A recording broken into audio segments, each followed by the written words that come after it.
This is the AM show sponsored by Waylead Properties, and this segment is the news review segment. But before we get into it, are you thinking of a rewarding investment you can engage in? Waylead Company Limited is your preferred choice for such investment. Waylead Company Limited is a real estate company with several developments to its credit in Accra. And you want to invest in our new development, Willow Lane, where elegance will meet tranquility in the heart of Accra.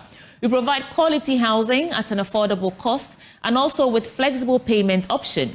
At Waylead Properties, we provide you 24-hour security, reliable power supply, and other social amenities to make your stay a memorable one. Why don't you give us a call now on these numbers, 0240-111-119 or 0504-499-999. You can also visit our website at www.waylead.org for more information. Ben? You know that in Ghana, every year, thousands of our brightest minds seek better prospects abroad, leaving a gap in our workforce. The question, how can Ghana inspire its talent to stay right here? Well, join David Ofosu-Dorte, Professor Mary Setrana, and Her Excellency Dr. Amina Gurib Fakim, former president of Mauritius, at the 12th edition of the Ishmael Yamson and Associates Business Roundtable to discuss managing the talent exodus, leveraging private-public partnerships for growth. The date is the 7th of May, 2025. The venue is the Labadi Beach Hotel. Time, 9 a.m. If you'd like to register, text your name and organization to 0530-117-202. Or you can also shoot an email to info@ieyamson.com. And that ushers us right into the newspaper review. Our guest will join us shortly. But before then, I don't know for you this week, what has been that story that has really got your attention? The story and the response, that press conference that Reverend John Ntimfojor had about those two containers. And then the president replied on his Facebook, I was just reading it, that his attention had been drawn to such allegations that have been made. And he's directed some security officers, I think Drugs Commission and something, to assist. Reverend Ntimfojor should assist these security agencies to investigate and bring clarity to that matter. And comments pouring in on Facebook, particularly where I was reading this, is that very soon we'll start saying that they're oppressing press freedom and all that because this man just blew the whistle. Why should he be the one to assist with investigations? I mean, but he's the one, you know something. You should be willing to, you know, I on social media yesterday, someone literally wrote, but I mean, if these things, I think it's high time we took these more seriously. You remember Kwame A. Plus also made certain allegations in the past, and people said that, look, because what you are saying, if you have that information, then help us, because it will help us resolve a plethora. Otherwise, of they're just casting aspersions. So if you say that, oh, I know this for a fact, or I have information, assist the authorities to do the right thing. I think there's too much talk going on. I can understand that the minority also never expected to be where they are, but we must encourage the minority to be up there in holding the feet of this government to the fire of accountability. That they must do, else they would have failed as a minority, because in any case, looking at the gap the majority has, if they don't get contained, there may be the tendency, you know, the aphorism about power corrupts, absolute power corrupts absolutely. However, in doing this, the minority must know what is I don't want to use that word, but what is apt and what is not, and learn to ignore things that are not necessarily important and focus on the most important things. That's all I will say. That's a very nice tie, Ben. Thank you. It caught my attention. Thank you. Do you want me to start with yours? No, you don't please. Want me to No, thank you. Let's usher in our guest, Dr. Kwame Asah-Asante. Thank you for joining us. Good morning to you. Doc, I think you're muted.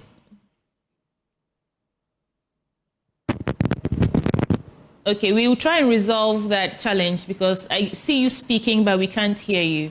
And Ben, what about you? What story occupied the most space in your mind over the weekend leading up to this morning? I mean, a lot of talk about LI 2462. You know, also on the back of recent developments and the talk about amending rather than revoking, and some entities like Arusha Ghana putting out information that if you amend, we save about only 10% of the forest. If you revoke, we save about 60%. But there are different dynamics to it, because we had Mohammed Battaglia, the Sisala East MP, who is, I think, on that beat, also come and expatiate on why amending certain critical parts would suffice. But for me, look at the story we did this morning about the Galamseyers. Yeah. You get it. We must find a solution to this like yesterday, not even today. Well, let me try and see if we have Dr. Kwame Asah-Assante's issue resolved. But we also have Clement Abeidu. He's Executive Director at Africa Center for Environment and Sustainability. Mr. Abeidu, good morning. Good morning, my sister. I hope you're doing well this morning. I'm fabulous, thank you. Well, we can hear. Let me just try Dr. Kwame Asah-Asante one last time, and then we continue the conversation. Doc, can you hear us now? Let's see if we can hear you now. Okay, we don't have him. Well, Mr. Abeidu, let's get into any reflections you might have on any national issue of national interest that you want to share with us this morning. You have about a minute and a half. Yes, very well. Thank you very much once again, and a very good morning to your chair. Sit very carefully and see how they can manage the environmental side of the project. It will be very good for all of us. I mean, people are having a lot of challenges with respiratory problems, with asthma and all sort of things. And so if you are not careful and avert or manage these environmental impact that comes with some of these activities, then it becomes quite a problem. So I want to use the opportunity to talk about this, to see how the contractor can really work things out to ensure that the environmental effect that is coming out of the construction activity is minimized. Thoughts before we get into the newspaper? I mean, none on this point. Okay. Maybe we'll try later when we have Dr. Kwame Asah-Asante to. Doc, can you hear me now?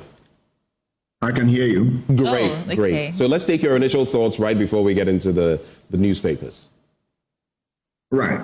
I will begin this way. Last week, we had very uncomfortable news about the health condition of our vice president.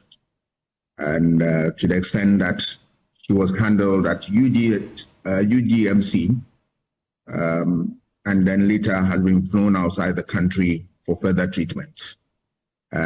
We are praying with her. We know she'll be fine and will be back to come and continue the good work she started.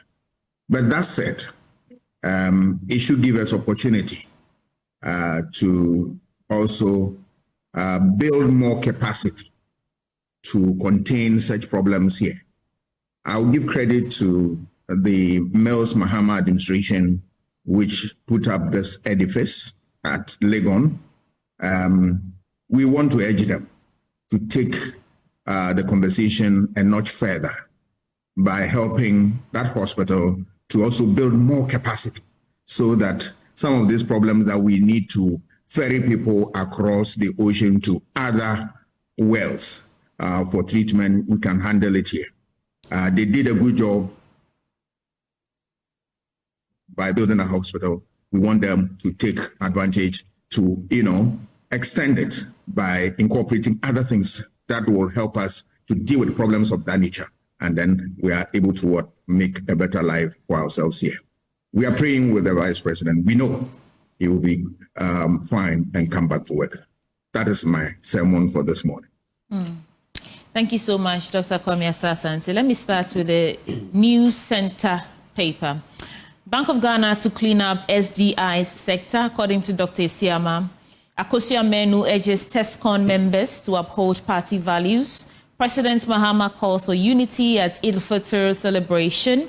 MPs to blow 266 million Ghana cedis on monitoring DACF Get Fund project. And 2 new levies proposed as appointees grapple with inadequate budgetary location. In the last story on the front page, Ghana must champion democracy in the Sahel, according to GINAPO. Actually, I want to start from there. We know that they've imposed a new tariff, 0.5% tariff on all goods coming into their country, especially from non-ECOWAS countries.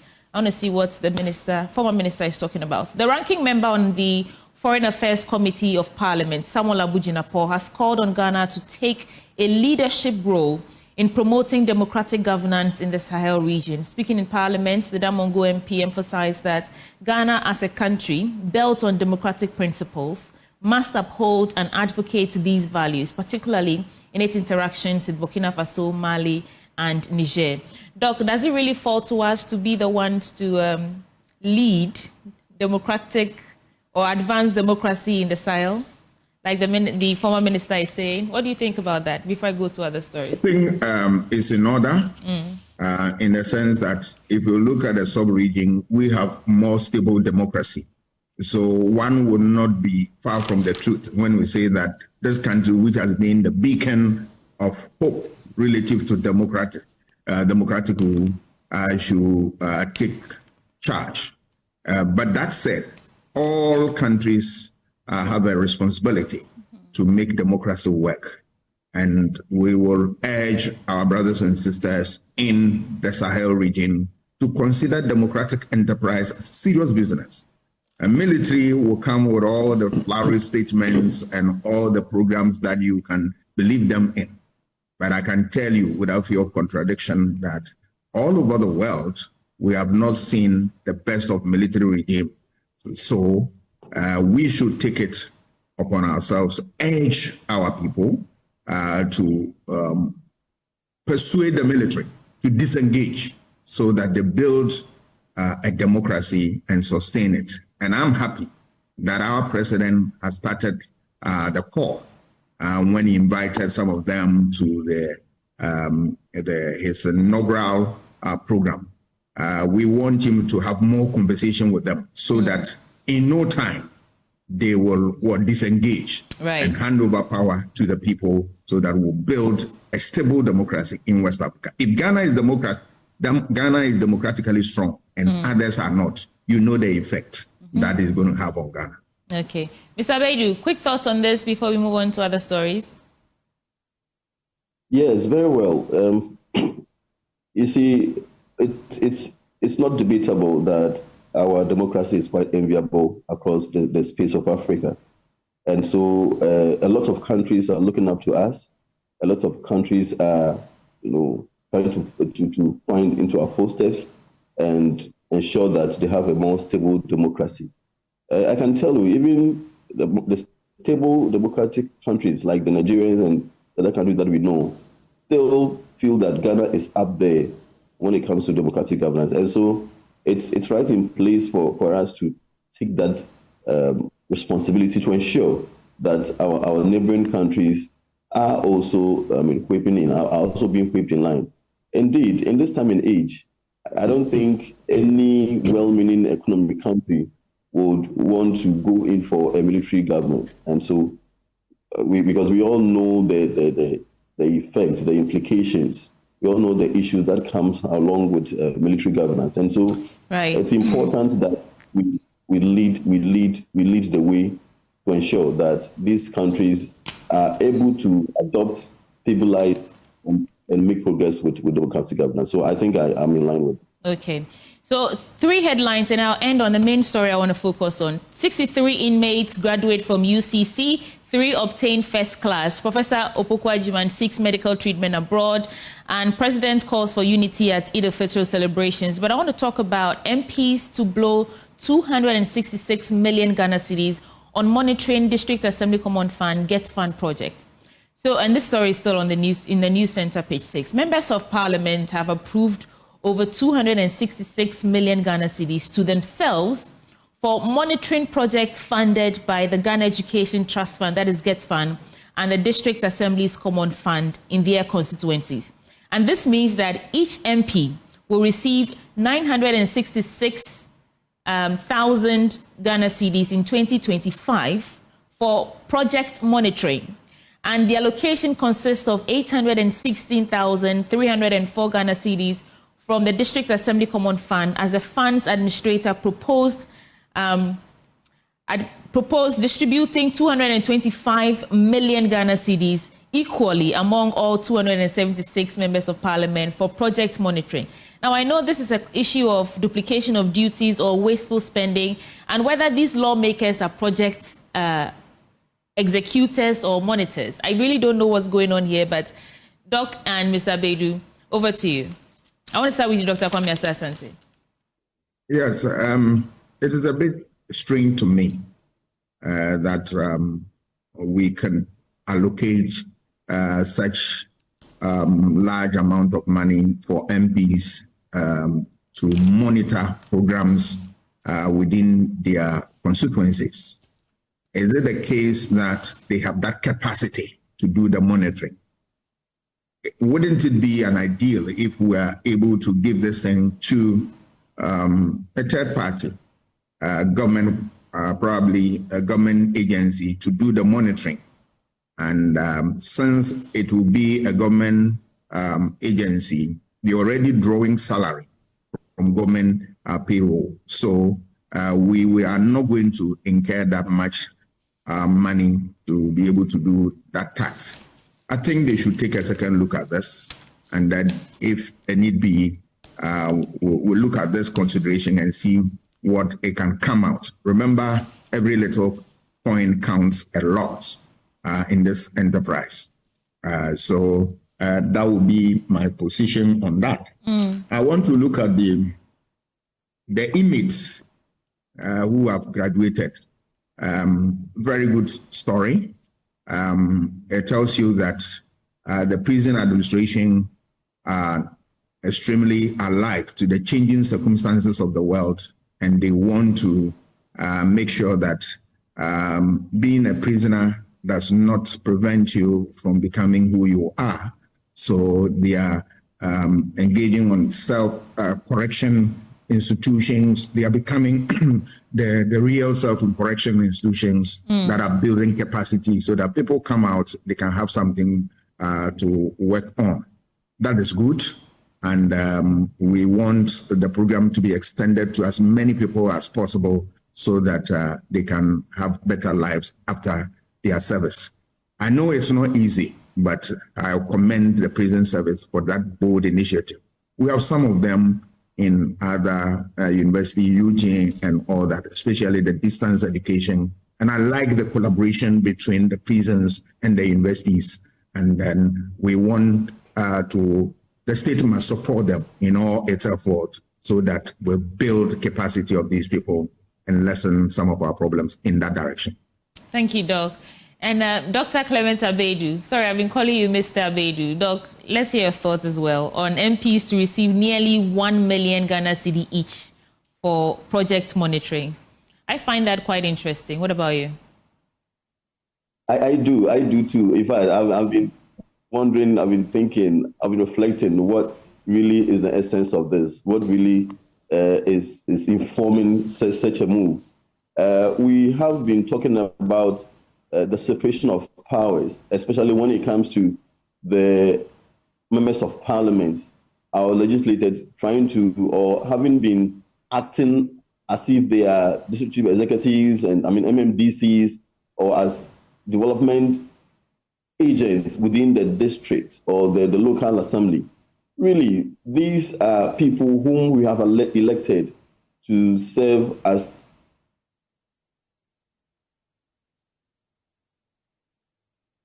I think we have some interruptions there, but that's it for the news center. Ben, should we get into your papers? Well, let's start with the Ghana feed this morning. Interesting batch of papers I have. And Jinapo calls for committee to track missing ECG assets. Kennedy Japon blames NPP election loss on Baumia's Muslim faith. Maiden Ophir Market records massive patronage. Traders, farmers, Lord Samir Uku. Jospon Group studies waste to energy and apprenticeship program in Austria, and drug trafficking, money laundering cases rising under the NDC. That's according to the Minority. So let me just get quickly into those stories. But an interesting one that happened over the weekend, and in fact over the last few days, the town of Amanokrom in the Ekuapem North constituency came alive on Saturday, 29th March 2025, as it hosted the maiden edition of the Ophir Market, a local trade fair aimed at connecting farmers directly with consumers. The initiative, spearheaded by the Member of Parliament, Mr. Samir Wuku, drew massive patronage and widespread commendation from farmers, traders and residents alike.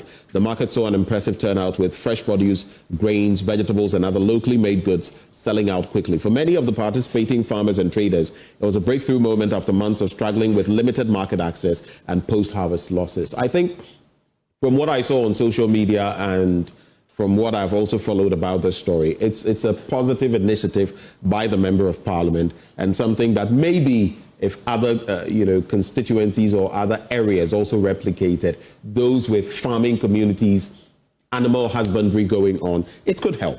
It could help these people in there. But let me add a few stories before I come to you, gentlemen, for your take.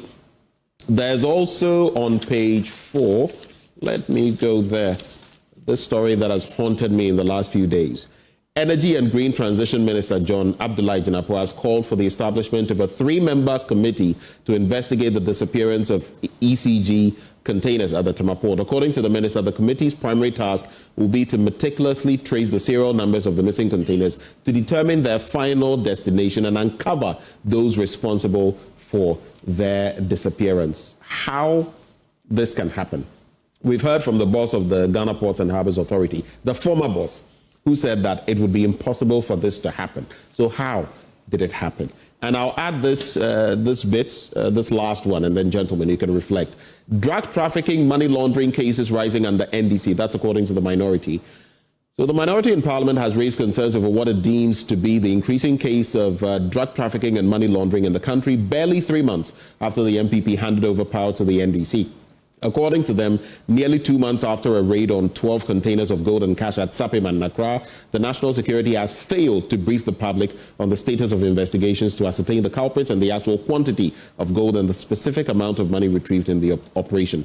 Additionally, the caucus has demanded accountability for cargo suspected to be cocaine and cash transported into the country by 2 suspicious flights that landed at the Kotoka International Airport in March 2025, and for which reason the president has directed that since Reverend Tim Fojo seems to know a lot about these happenings and the consignment, he should aid our security services in getting some closure to the matter. Gentlemen, your quick reflections. I'll start with you, Dr. Hassan Asante. Hello, Doc? Yes. Can you hear me, please? Yes, I can. Right. The maiding of Fear Market, a good move. That's my constituency. And I'll urge the MP to do more by extending this conversation into the production of this agriculture, products. We need people to get onto the farms and do the needful. Once we are able to strengthen agriculture, we have food for ourselves, for our industry in terms of raw materials, and then we have also jobs. So I think they can extend that conversation for us to have more. You need to produce before you market them. So if we are able to take that up very effectively, it will help. We've seen this type of markets in places such as Europe and America. You see Saturday market. When I was in Switzerland, I saw a lot of them. But you encourage people to expand the business. Then look at also... and let me just ECG. add, Doc, since you mentioned the Saturday markets, there's the Parks and Gardens. I just remembered Parks and Gardens around in cantonments. They do this, I think, 2 Saturdays in a month. They are there. I don't know whether it's the first and last or second and last or something, but at least for those who like to patronize good items, you can pass by as well. Yes, go ahead. Yeah, because one of the difficulties of farmers is that when they produce, there's no market for them. Yeah. And I speak on authority because I'm also somehow engaged in this type of enterprise. So if the MP want to do this, let us expand the base so that we can get more people and then get more employment for our people. Issue of ECG missing containers. I am happy that the government is not paying lip service to it. Let them go into it and then they find all the fine details, share with us. Then we can comment and comment well. For now, we want to shepherd the process gingerly. Let them get there, let them finish, then we can come back and have a meaningful conversation. Issue of drug trafficking, and that it died down a little bit. And if we are recording increasing numbers, I think our security must step up their game. I know they've done so well over the years to deal with this problem. You recall many years, almost every day you hear stories about drug trafficking and all that, and it died down. I think our security people, I trust them. When given the opportunity, they will be able to root out all these miscreants from our society so that we can get a clean record. Doc, is it that now there are more eyes and so more of those instances are being exposed, or that maybe in the past they were passing through and we didn't even know, which is why they never came to the forefront? I think it's a mix of factors, because this time around you see more eyes on this type of enterprise, that people want to clamp down the activities, and then the state also taking more interest in the matter. Previously, you wonder how can drug get through Kotoka International Airport and all that. But now there's a conscious effort on the part of the state, on the part of security apparatus, and the whole world is also watching. So you don't want to get into the wrong books of other countries. So now all factors are helping us to be able to fight this battle head on. It's interesting, Sweetie, because sometime in 2024, I recall there were a number of incidents, drug busts. I remember quite some hauls in there. And you would ask yourself, what has been happening over the last few years? Have we been able to control the situation? But definitely, we must keep it in check so that we don't get branded. I think it was in some point in the 2000s. I've forgotten exactly when, but we had a crisis on our hands when it came to drug trafficking. And we were even on a blacklist, I think, on some institutions' blacklists as a country, and later it was lifted. We don't want to be a narco state, so definitely not. Dr. Abaidu, your reflections on these stories? Yeah, very well. Just a quick touch on the Ophir market. I very well with Doc. You see, we need to drive the demand side of production. When there is enough demand for a product, it's easy for the producer to also, the producer is motivated to produce, because you know that it will be consumed. We need to really extend this conversation at a very high level for us as Ghanaians to understand the need to start looking at consuming our locally produced foods and other resources, because really those are the basic things that are going to drive us as a country. But you see, when we produce with the assumption that people are automatically going to consume, it is not really the case. People go to the supermarket, who go to the market, and all that they are looking for is what is being imported, what is from China, what is from the States, what is from UK and the Europe and all that. And so we need to really reorient ourselves to understand that we need to start consuming what we are producing from here.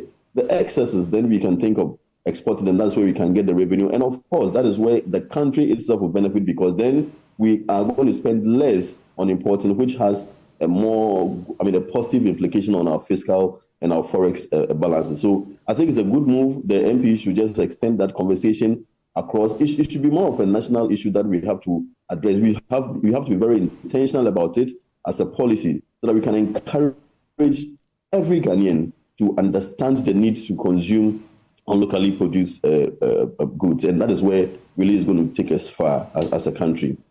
I want to touch also briefly on the drug trafficking issue before I go to the missing container.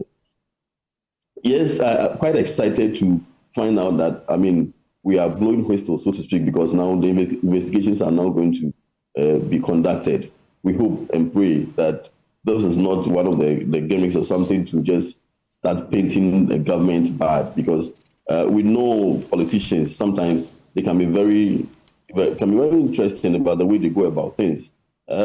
Which is why it is good that Reverend Ntim Fordjour is going to assist with investigations, so to speak, since he has some information. I'm sure it would be good as a whistleblower to feed the security apparatus with that information to ensure that the right things are done. Very well, very well. That is why I find it very interesting, because now there's no other person like a member of parliament, and so I mean they are all of the same class. They may have their own way of handling it, but what about if, for example, investigations are conducted and it's found out it's found out that it's not true, or that is not really the case? Then what happens? I think that on one side, the position ought to be very strategic here, because if they try to start painting the government in a way that will not be appealing to the people, and they don't get it right, they will further lose that confidence from the people, and it's going to affect them very badly. So I am hoping that whatever information that Reverend Ntimfojor is bringing out is factual, is something that can help us get a certain result. If not, it goes further to really derail, to affect the public image as far as the opposition is concerned. But also from the side of the president, I was really expecting that the security agencies would take the matter without necessarily having to pinch Reverend Ntimfojor. Yes, we know that he brought up the issue, but that is why we have security agencies. They have different ways of discovering or to conduct their investigations. So to pull the whistleblower here in, I find it a bit problematic at this stage of the investigation. Now, what it means really also is that if, for example, I'm not as powerful as the member of parliament or Reverend Ntimfojor or the MPP, and then I have a certain information. Hello, Doc. I think there's a network interruption. We may have lost him, but my take on it is, I mean, the security agencies have been called to work on it, right? And if they can collaborate with Reverend Ntimfojor, I think it's not a bad thing, is it? I mean, since he seems to know more, he should be willing to help. And in any case, I don't have much reason to doubt Reverend Ntimfojor, because he is a reverend minister, a man of the cloth. So hopefully he has his facts right, and he will be able to assist in those investigations. Dr. Abaidu, are you with us? All right, we don't have Dr. Abaidu. Let me just add these from this paper, and then, Sweetie, I'll come back to you for other papers. Kennedy Agyapong blames MPP election loss on Bawumia's Muslim faith. An interesting, very curious story. Kennedy Agyapong, a former MPP flag bearer hopeful, has voiced his concerns over Dr. Mahmoud Bawumia's presidential candidacy, suggesting that the party's defeat in the last election was due to religious factors. Now, speaking at a gathering with legal professionals in Kumasi, Agyapong appealed for their backing in his second attempt to lead the MPP. Agyapong pointed to the influence of Christian leaders who, according to him, discouraged their followers from supporting a Muslim candidate like Bawumia. I think this kind of rhetoric, honestly, I don't know, it's rather problematic. And I also remember that Global Info Analytics when the elections were about to be held, had conducted some surveys in respect of how much of a role religion played. And checking it, religion was not a real factor. People were focusing on the economy, trust issues, among others, rather than ethnicity and the economy. So I don't know. Dr. Abaidu, can you hear me? Yes, very well, I can hear you. Okay, so I was making the quick point that it's a collaborative effort. The security agencies have been called upon, will act on the matter, God willing. But the point also to be made is, if Reverend Ntimfojor, and by the way, he's a reverend minister, so I'm hoping that what he's saying is the truth. If he assists, is there anything wrong with that? Just wrap up on that point. Definitely not. Definitely not, because, this approach is quite different. He didn't come in as blowing whistle or whatever. He came publicly to announce that this is what is happening. And so I don't think... but he's a member of parliament. Exactly. So we expect a certain level of integrity. We expect a certain level of fact. Presenting a very factual issues or information to them. And if it doesn't happen so, then if the honorable becomes a problem, how do we call him an honorable if he's not being honorable in this case? But hopefully, and of course, you mentioned he's also a reverend as well. So let's see how it goes. But for me, I think that the opposition ought to be very strategic and tactical here in all the dealings that they have with the government, especially when it comes to, trying to politicized government, trying to pinch government on certain things, the opposition would definitely want to start putting out some information out there to make the government look unpopular. But if they don't get their timing right, if they don't get their issues right, it will end up affecting them more badly because of the already negative image that has been associated with them, especially when it comes to the issues that came about, prior to the 2024 elections and all that. So that's what I want to really say about that. But I think from the side of the government also, we the people need good answers to some of these issues, because these are some of the problems that the people, Ghanaians, are always talking about. We are not happy when it comes to issues of corruption. We are not happy when it comes to issues of bad governance. Our institutions not playing to the cards and all that. And so when these issues continue to emerge, we end up losing trust as a people, and it doesn't affect they themselves as leaders. So governments have to be very, very, very serious and interested in this, and ensure that the truth comes out and that the corporates are dealt with by law. Just as I conclude with these stories, I also want to, Sweetie, there's this, and our guests, what is the bar of honesty or truthfulness when it comes to those in the public service, those in politics and all of that? I ask that based on the premise of Justice Remsai, the deputy AG, in recent times talking about the fact that the minority leader knew of certain things when it came to the former central bank's governor, and that, we've used raid so often, but it's been explained. So security services going to his house, basically, to seek certain information, and that maybe they ought to start looking at how some of these privileges are being abused, right? So maybe we should also look at misinformation and disinformation, if they turn out to be the case, coming from the quarters of maybe Parliament or the executive itself, or even the judiciary, and find out how do we really deal with these instances? Or is it that we can lie through our teeth, and even if it's proven not to be true, well, we've said it. Those are things we ought to investigate. But I was on this story, which I'll get your responses to. Kennedy Agyapong blames NPP election loss on Bawumia's Muslim faith. And then the second story, I'll just take a brief part, get your reflections, and I'm done with the paper. Government's 292.4 million Ghana cedi mistake. Why free sanitary pads is the problem and not a solution. That's according to Ebenezer De Gaulle. And he says, menstrual hygiene is a critical issue that affects millions of women. This first part we already know. As hinted in the 2025 fiscal budget by Finance Minister Dr. Ato Forson, the government plans to allocate 292.4 million Ghana cedis, approximately $18.9 million, to distribute free sanitary pads to female students in primary and secondary schools. I'll end here. While the intention is commendable to many Ghanaians, the approach lacks policy creativity and fails to address the root issues. Menstrual hygiene is a multifaceted problem encompassing cultural, biological, and economic aspects. Tackling the economic side by making sanitary pads products accessible and affordable is a more viable option. I don't know what you think, Dr. Kwame Asante. I know that you are very much aware of some of these instances and how young girls suffer. What are your thoughts on these stories, Kennedy Agyapong and the sanitary pad situation? I think the sanitary pad situation, it's a good policy, but they need to make sure that the policy is worth a salt. They have to examine the policy. It has been implemented over the years. Now you want to evaluate if it is something that you need to inject into the policy to make it more viable. Why not?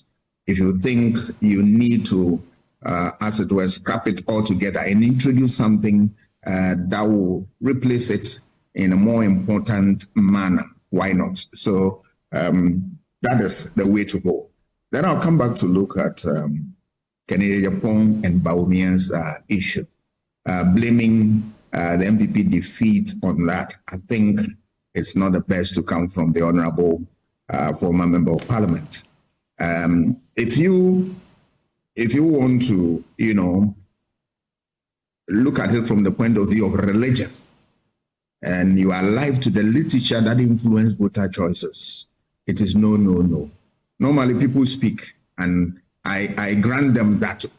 opportunities simply because they are not abreast with the factors that influence voter choices. The literature places very little prominence on issue of religion and ethnicity. So if you look at Ghana, for instance, the first and foremost consideration for any voter who wants to vote is the economy. So once the economy slips through your fingers, you are going to lose the election. You recall we've done this story many times. The economy followed by infrastructure development, because we're a third world country and we need a lot of infrastructure programs. And then issue of corruption and then unemployment. These are critical indices of voter choices in this country. So issue of religion, I'm afraid it is not. If anybody did any research of this one, I challenge that research. In a sense that let us look at even the primaries that won Bawumia the day. Within MPP, there is a large group of people with Christian dominating that political party. So on what basis would Bawumia win the election if that assertion is true? But he won simply because of other factors, not because he was a Muslim. Otherwise, he wouldn't have gained anything in there. And if you look at even US standard in this country, we have Muslims have voted for Christians. At least for this Fourth Republic, we've seen, apart from Bawumia, who came out as flag bearer for one of the dominant parties, we have seen the two dominant parties led by Christians, and Muslims have voted for either NDC or MPP over the years. So from that argument, the argument becomes a bogus one. But I mean, with all due respect, Mr. Kennedy Agyapong himself contributed to the defeat also of the NPP. His contribution is also in there. Some of the statements he made during the primaries, the NDC, what they did was to play back. And I can remind the public of what they said. The MPP was looting the state as if there was no tomorrow. The issue of that, you say you are strategic and you move $1, 1 CD to 4 Ghana cedis to 12. And then the issue of where the middle class also took a decision that, yes, the haircut you have given them, you are going to punish the government. He said that. He said 1D, 1F, he had traveled throughout the country and he have not seen much. All these things became the building blocks of NDC campaign that were used against the government. So his utterances also became some of the things that undermine the fortunes of NPP. There is no doubt about it. But a large chunk of the blame is put on the doorstep of the economy, which the NPP failed to recognize that and failed to admit that. Dr. Bawumia himself running away from the economy when we were in crisis. And that, in addition to infrastructure development, corruption, which also became very, very, very prominent within the NPP, and that they turn a blind eye on that. If you read the Transparency International and all the figures associated with corruption in there, you realize that Mahama was a better man to fight corruption than Nana Akufo-Addo. The records are there. So all these things put together undermine the fortunes of the NPP, but not necessarily. As for the religion and ethnicity, it doesn't come in at all. Because if you extend it even to ethnicity, you realize that any time that another person from any of the minority ethnic groups stands against an Akan, you will lose the election. This contest was a contest between Northerners. And if you look at it from dominant, ethnic group perspective, then none of them was supposed to win the election because they all come from minority ethnic group. But it tells you that ethnicity is not a factor. Otherwise, Bawumia wouldn't have also won the primaries within the MPP. So that research, I challenge it. It's not credible. All right. Thank you so much. Let's run through the Ghanaian Publisher. On the front page, Mahama calls for national unity. Government lauds GBC's plan to establish refinery. And that's not Ghana Broadcasting Corporation. That's Ghana Bauxite, I think, Commission.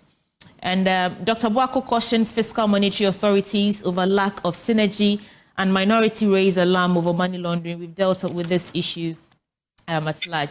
Now, government lauds GBC's plan to establish refinery. Government has commended the management of Ghana Bauxite Company for its decision to build a refinery, a move that will add value to the country's natural resources and contribute to economic growth. Doctor, you were just talking about building capacity for local enterprises and businesses. And I think this one, if for nothing at all, it reduces our dependence on imported alumina for various things. So, yeah, of course, we should laud that.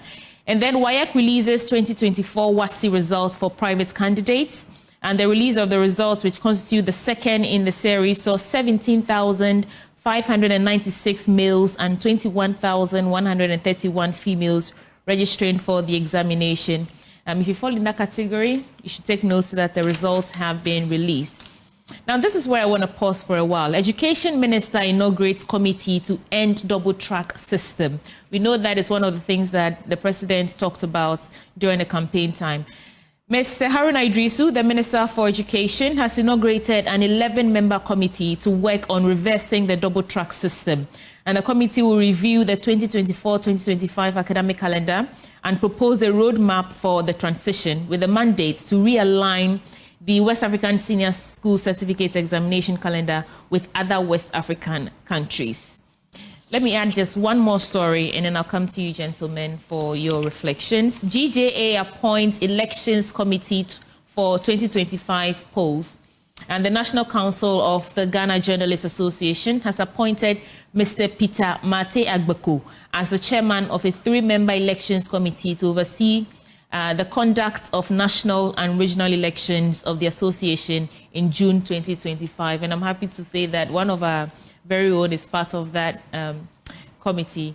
But these are some stories from the Ghanaian publisher. Doc, let me start with you, Dr. Abaidu. Do we have Dr. Abaidu with us? Yes, you have me here. Okay, Doc. Yes, I think I'd wanted to make a brief comment on the Khadija Falls issue, but right. Yes. So the little I want to say on that is briefly, the NPP should take it easy, sit back, reflect, restructure itself, and come back stronger. I know, and we know there has been a committee which is led by Professor Michael Quay to unearth the issues that went into the election defeat. The NPP ought to let us believe that they believe in structures. And I think it's important that that structure, that committee which has been set, comes out, brings out its result, and then we can take the discussion up from there. But while the committee report is not yet out, and all sort of commentaries all over the place from within, I do not think it helps. It doesn't show that the party even respects the committee that was set up, and it doesn't set a good precedent for the public. It's not good for the public as well. So the party shouldn't wash it dirty clothes outside. They should sit internally and address their issues, and then come back and engage the public very well. It will not help them. Right. But let me, coming to the WAEC result, and I think I'll connect it with the double track. I'm asking myself really, as I speak now, I'm in the education sector, all right, but I'm even sometimes confused about how the calendar is even running. Now, just recently, those who wrote WASSCE, some of them had the opportunity to buy, are waiting and have been enrolled into the universities. Just a few months away now, we are talking about private exams results out. Now the question is, what time do they go? They are going to wait for another 1 year before they can enroll, or probably few private universities can absorb some of them, because I know some of the private universities run almost like a year-round admission system. And Doc, I hate to rush you, but we have just about 2 minutes to go, so you have to make it brief for me. Very well. Yeah. So just to connect it to the double track system, I think that it is a good time. We are resetting the economy. It's a good time for us to look at the education sector holistically, our calendar, the streams. Let's look at it all around. I'm happy. The education forum was held recently. Let's get a more permanent, a more sustainable solution to this brouhaha surrounding our education system. What time do students apply? What time do they go to school? If I'm a private candidate, what are the privileges and how do I fit into the mainstream and all that? let's just get things right. The double track is the same issue. It's a problem that a lot of parents complain about, a lot of stakeholders in the sector complain about. Right. It is the time for us to really review the whole system and then get things right, and so that we stop this up and down thing in the education sector. Thank you. Help us in any way. I'll give the final minute to Dr. Kwame Asah-Asante. I think if you look at the double track, we developed that scheme simply because we had less accommodation for students to do their classes in there. So what government has to do is to fix that problem by building a lot of structures to contain students. That's it. And that will address that problem once and for all. The issue of WAEC and then the private candidate, I don't know, because if you follow WAEC and over the years, the way they conducted exams, we had private candidate examination in November that is taking, and its results are released around this time. I don't know the one, that is the one we are talking about. But recently I've also learned that they introduced another one, those who results were just released and they are in level 100 now. Their counterparts who could not make it had opportunity to take the paper one more time. Is that the results we are talking about? No, I think this is NOVDEC, but you go. The NOVDEC, this is the time normally they release them. And then if you took the NOVDEC exam, then you are preparing yourself a year for admission and all that. But if they can also put them into the mainstream where people can enter the universities or tertiary schools within the shortest possible time, all well and good. Okay. Right. Thank you so much, Doc. Ben. As we get ready to go, just leaving you with these stories. Economy Times, Bank of Ghana raises benchmark interest rate to 28%. Government research agenda gets a lift, and then government pivots around pension funds to access capital market. A belated happy birthday to Professor Raymond Atuguba, Dean of the Law School at the University of Ghana. Age well, God bless you, and take care. Those who joined us, Dr. Kwame Asah-Asante, head of the Center for European Studies and political scientist at the University of Ghana. And we also had Dr. Clement Abeidu, Executive Director, Africa Center for Environment and Sustainability. Both of them joined us. But stick and stay. Up next, we have sports with Muftau Nabila Abdullahi. We'll be right back.